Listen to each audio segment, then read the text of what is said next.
재난 속에서 라는 제목으로 오늘 본문 말씀을 증거하고자 합니다.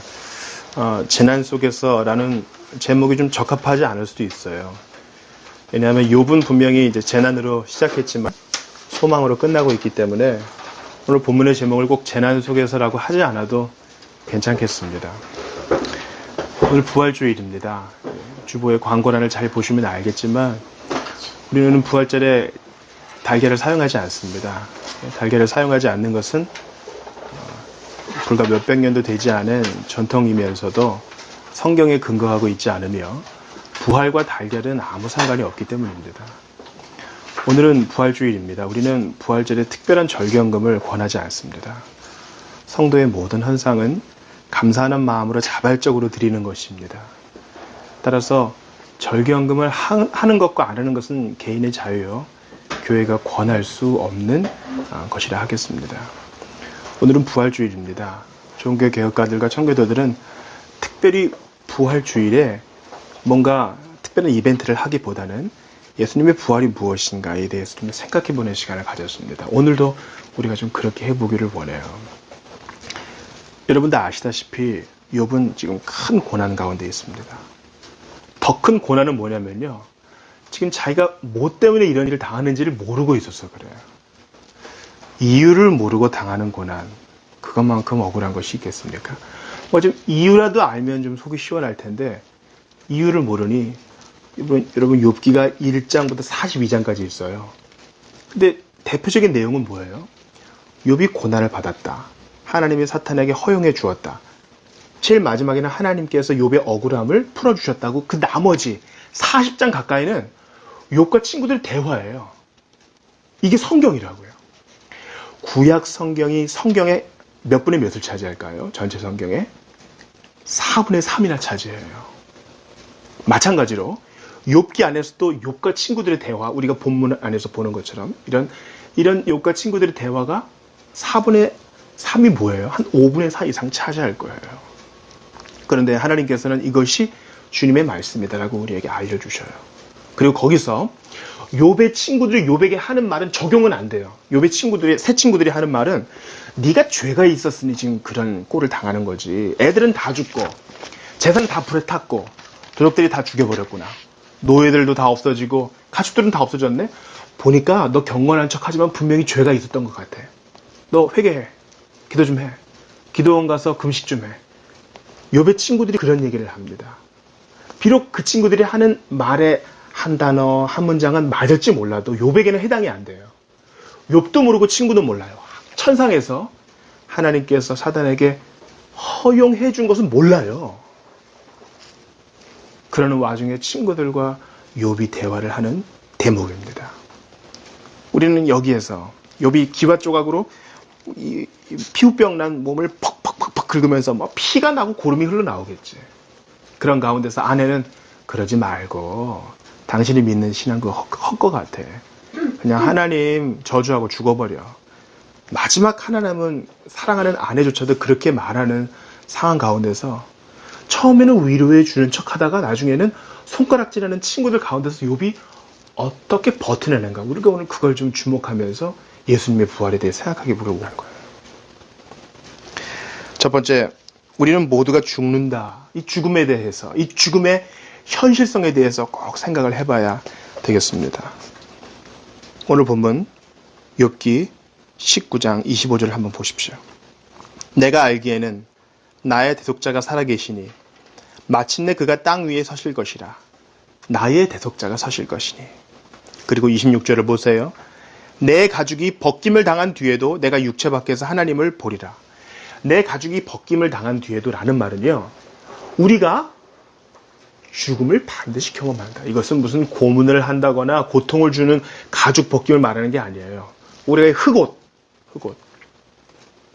태우면은 한 줌 재료밖에 끝나지 않는 이 흑옷을 벗고 난 다음에는요, 반드시 하나님을 본다는 것입니다. 누구나 다 죽음을 경험해요. 예외가 있죠.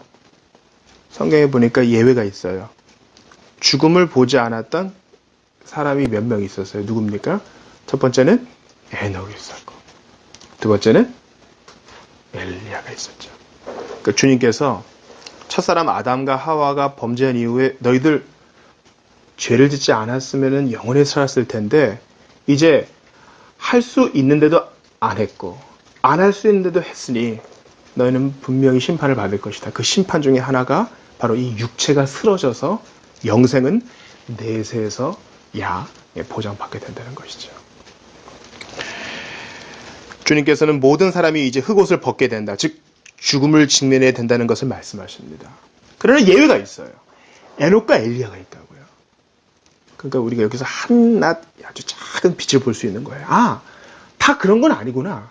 예외가 있구나. 구약시대에는 살짝 열렸던 그 예외의 빛이 오늘날 우리에게는 활짝 열렸어요. 뭡니까? 예수님을 믿는 자마다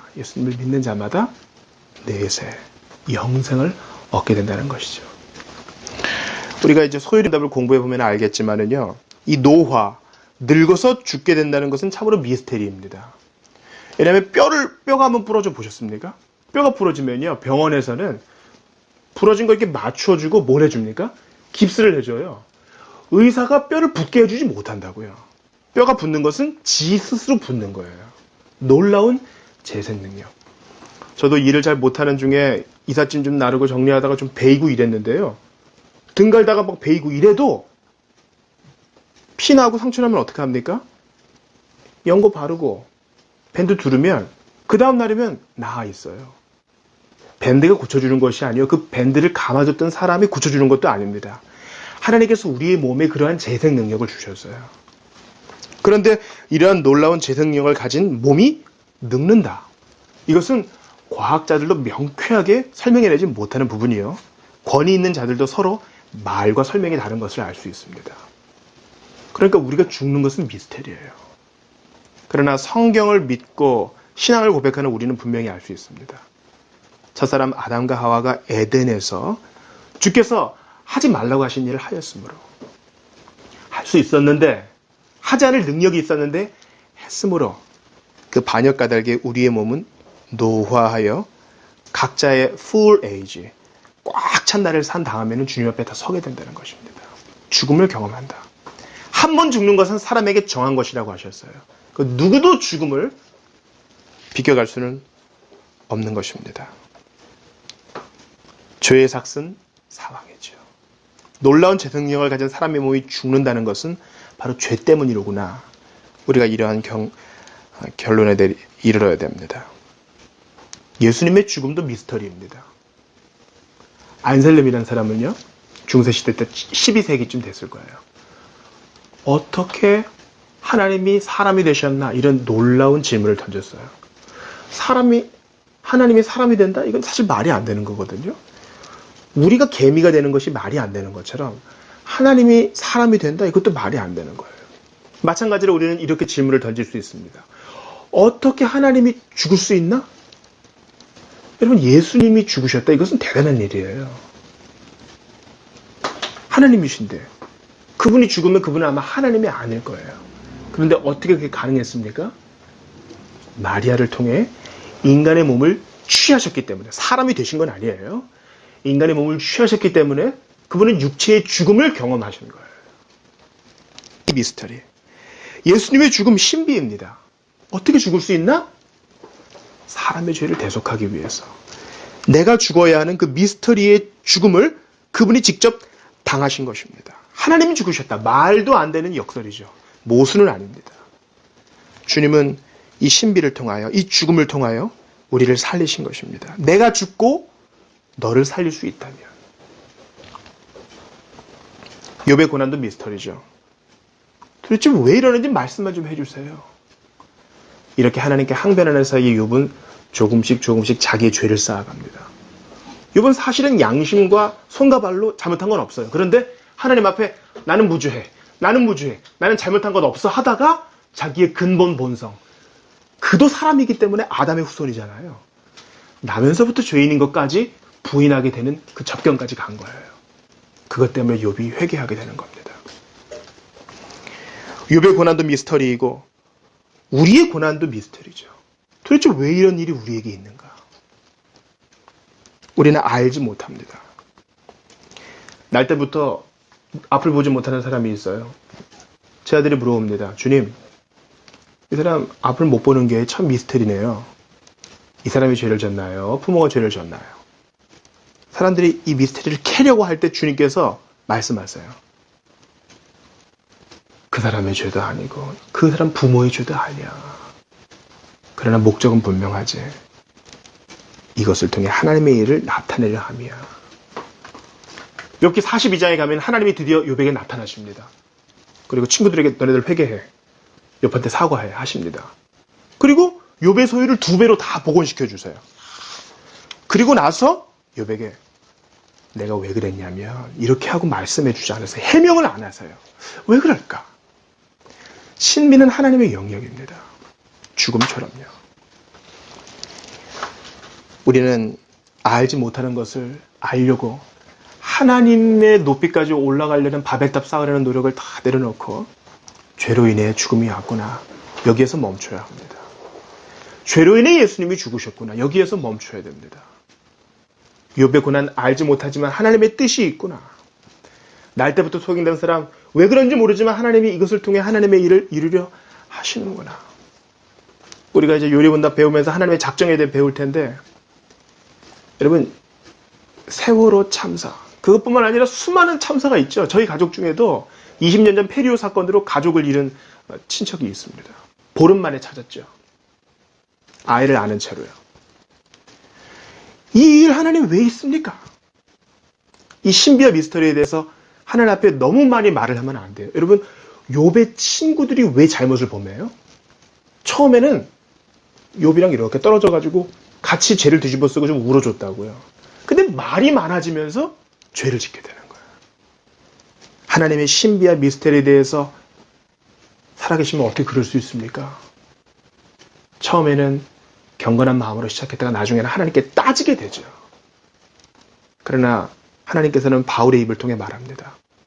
어떻게 토기가, 어떻게 자기가 그릇이 그 만든 사람에게 장인에게 따질 수 있느냐.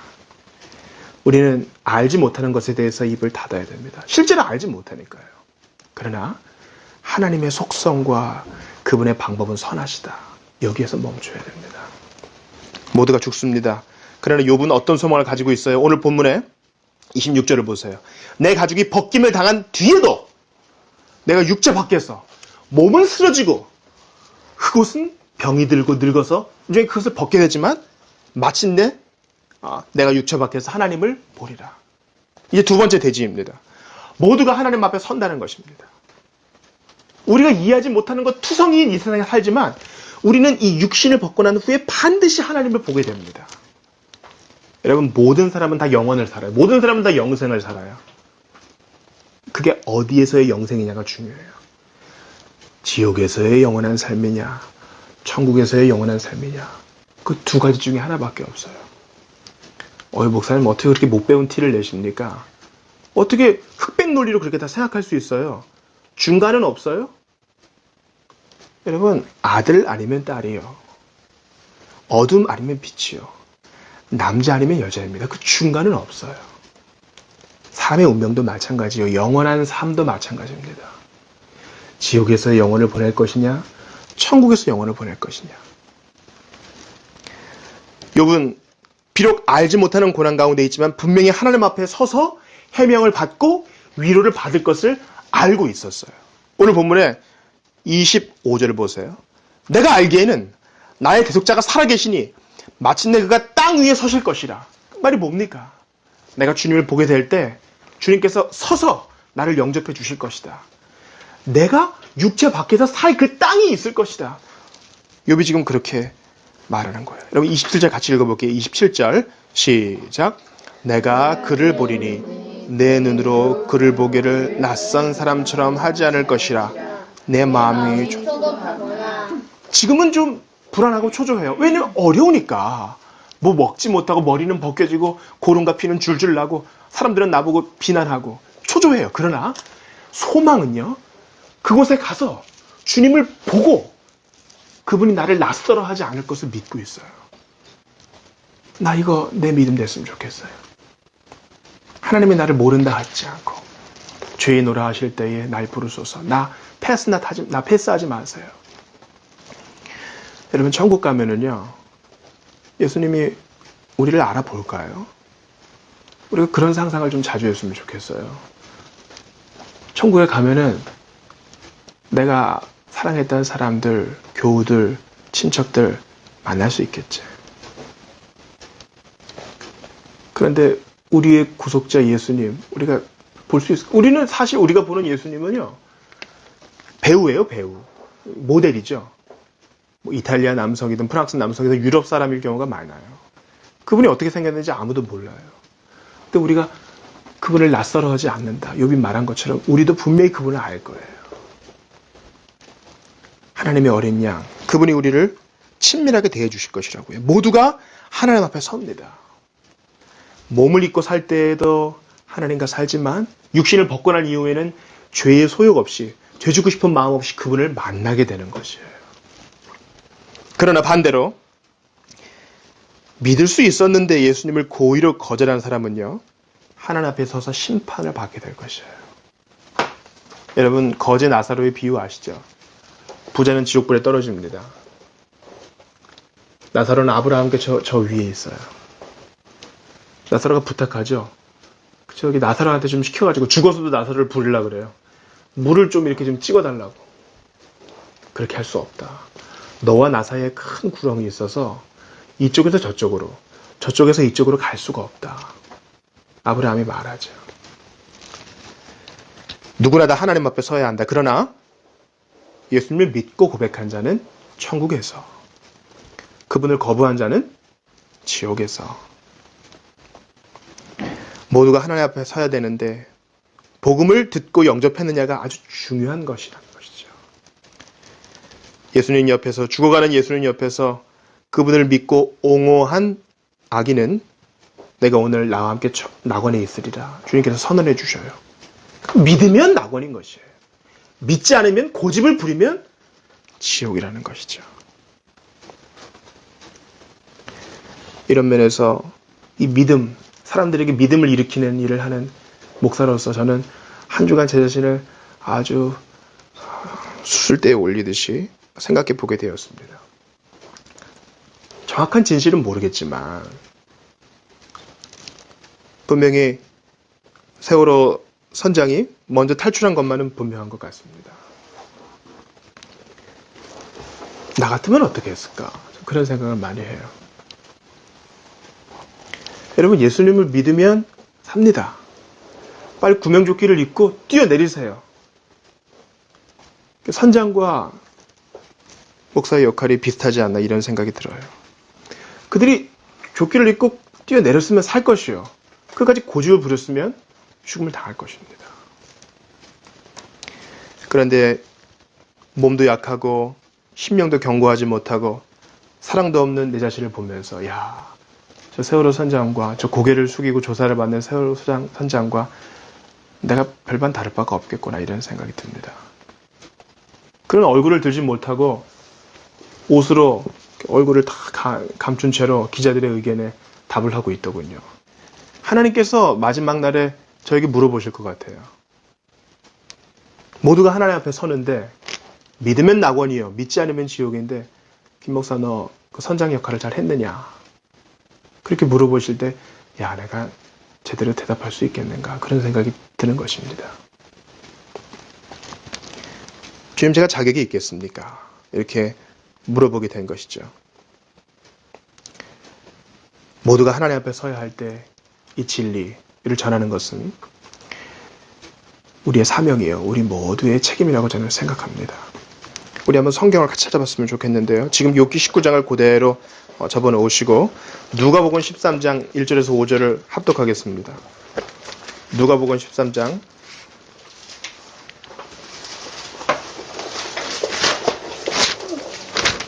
누가복음 13장 1절부터 5절입니다. 우리가 지금 겪는 것과 유사한 사건이 있었어요. 사람들이 죽어나갔죠. 누가복음 13장 1절부터 5절까지 한번 같이 읽어보겠습니다. 그때 시작.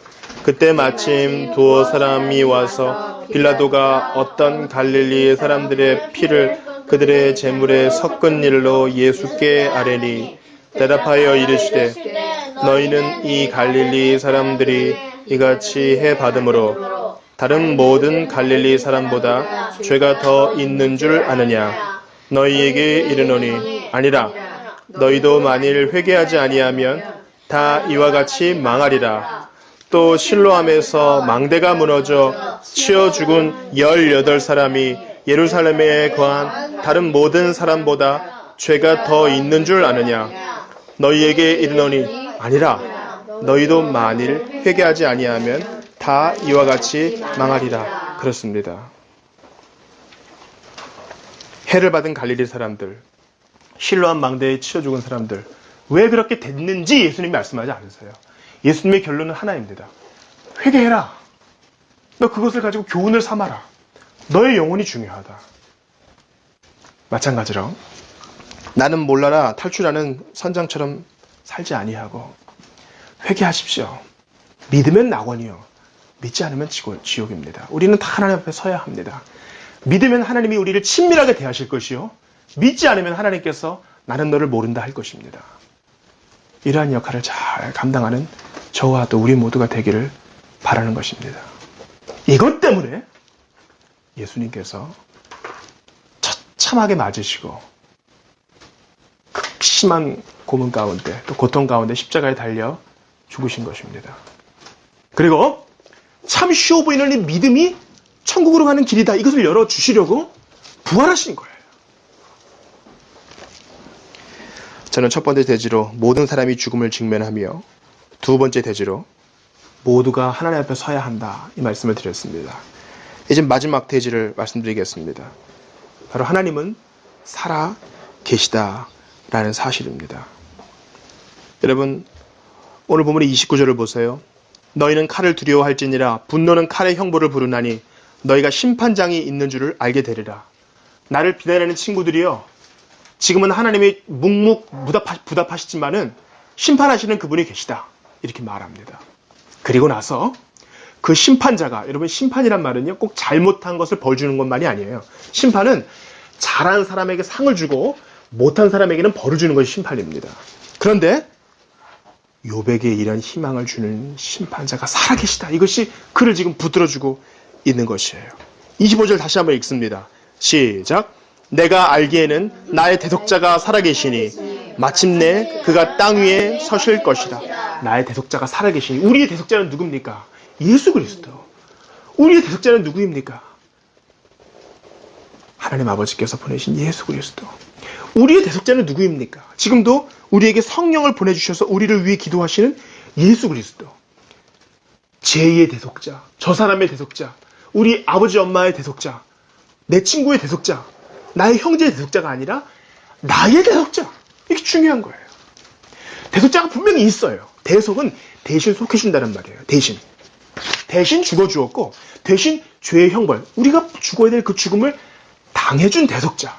그분이 예수 그리스도시죠. 그런데 아무리 좋은 음식이 있으면 뭐예요? 이걸 먹어야지 내게 되잖아요. 아무리 좋은 장신구가 있으면 뭐예요? 이걸 차야지 내게 되잖아요. 아무리 좋은 약이 있으면 뭐합니까? 이걸 복용해야지 내 것이 되는 것이죠. 마찬가지입니다. 우리에게 너무나 좋은 대속자 예수님이 계십니다. 죽으시고 부활하셨어요. 죽으셔서 죄 용서하시고 부활하셔서 영생을 주셨어. 이중의 복을 주셨지. 이런 좋은 분이 계시면 뭐예요? 나의 대속자가 안 되면 아무 소용없다는 것입니다. 그분이 살아계신 것은 객관적 사실이에요. 근데 그 살아계신 대속자를 나의 대속자로 믿고 의지하지 않으면 무슨 소용이 있어요? 그분이 살아계시니 우리는 그분을 믿고 신뢰해야 하는 것입니다. 이해하지 못하는 상황 가운데 있어도. 이해하지 못하는 상황 가운데 있어도. 내 뜻대로 안 돼도 그분이 살아계시니. 우리가 오늘 신앙 고백할 때 하이델베르크 요리문답 1문을 했어요. 여러분 이 3면 한번 보세요. 살아서나 죽어서나 나는 나의 것이 아니요 몸도 영혼도 나의 신실한 구주 예수 그리스도 나의 대속자의 것입니다. 그리스도께서는 그의 보혈로 나의 모든 죄값을 완전히 치르고 나를 마귀의 모든 권세에서 해방하셨습니다. 또한 하늘에 계신 나의 아버지의 뜻이 아니면 머리털 하나도 땅에 떨어지지 않도록 나를 보호하시며 참으로 모든 것이 합력하여 나의 구원을 이루도록 하십니다. 그러함으로 그분은 그의 성령으로 나에게 영생을 확신시켜 주시고 이제부터는 마음을 다하여 즐거이 그리고 신속히 그를 위해 살도록 하십니다. 아멘. 이 예수님을 나의 대속자로 믿고 신뢰하는 사람은 이런 고백을 할 수 있는 것이에요. 고린도전서 15장 19절에 이런 말씀이 있습니다. 만일 그리스도 안에서 우리가 바라는 것이 다만 이 세상의 삶뿐이면 모든 사람 가운데 우리가 더욱 불쌍한 자이리라. 그렇습니다. 예수님이 부활하셨습니다. 부활하셔서 지금 하늘 보좌 우편에서 우리를 기억하고 계셔요. 우리를 위해 기도하실 때 분명히 이런 기도하실 거예요. 주님, 저 연약한 성도 지금 일어나는 고난 이해하지 못합니다. 저 일어나는 고난 이해하지 못한다 하도 욥처럼 끝까지 믿음 지킬 수 있도록 도와주세요. 우리 예수님이 우리의 살아계신 대속자가 그렇게 기도해 주실 거라고요. 그래서 나는 소망이 있습니다. 나의 약함을 위해서 기도해 주시는 나의 대속자가 계시기 때문에 난 소망이 있어요. 그분이 살아서 지금도 우리를 위해 간구하시고 그분이 살아서 지금도 우리의 모든 필요를 채워주시니 나는 살 소망이 있어요. 우리에게 유명한 복음성가 살아계신 주 있습니다. 이 찬송시를 지은 작가는요, 당시에 법적인 문제로 고소를 당하고 있었어요. 그리고 아내가 임신 중이었는데 병에 걸렸었죠. 참 어려웠어요. 그때 게이더에게 주께서 살아계신 주님에 대한 확신을 주셨어요. 살아계신 주, 나의 참된 소망, 걱정, 근심 전혀 없네. 원문의 가사는 주님의 살아계시기에 삶은 살아갈 가치가 있습니다. 이것이에요. 사랑의 주, 내 갈 길 인도하니 나의 삶의 모든 기쁨 늘 충만하네. 이것이 바로 고난 가운데 있는 살아계신 주님을 믿는 자들의 고백인 것입니다. 여러분, 오늘 주보 오면을 보세요. 우리가 오늘 내 영혼 평안해 했는데 이 찬송시는 어디서 나온 것입니까? 주님이 살아계심을 경험한 자의 펜끝에서 나온 것입니다. 사랑하는 아내와 4명의 자녀가 대서양을 건너다가 아내만 살고 자식 4명은, 생떼 같은 내 자식 4명은 물에 빠져 죽었어요. 그리고 아내를 데리러 똑같은 바다 위를 지나갑니다. 선장이 말해주죠. 선생님, 바로 이곳이 사고가 났던 지점입니다. 가슴이 무너지겠죠. 그러나 주님이 살아계시니 찬송할 수 있어요. 부활절을 맞는 우리 모두가 이 3가지 대지를 꼭 기억했으면 좋겠습니다. 모두가 죽음에 직면해야 됩니다. 2번째, 모두가 하나님 앞에 서야 합니다.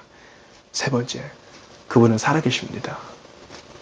2000년 전에 무덤에서 부활하셨을 뿐만 아니라 지금도 사셔서 연약한 나를 위해 기도해 주시고 연약한 나를 일으켜 주시고 연약한 나의 주변에서 일어나는 모든 상황을 모두어 선이 일어나게 해주신다. 이러니까 살만한 거 아니겠어요? 저는 사실 일주일 동안 무슨 일을 할 수가 없었어요.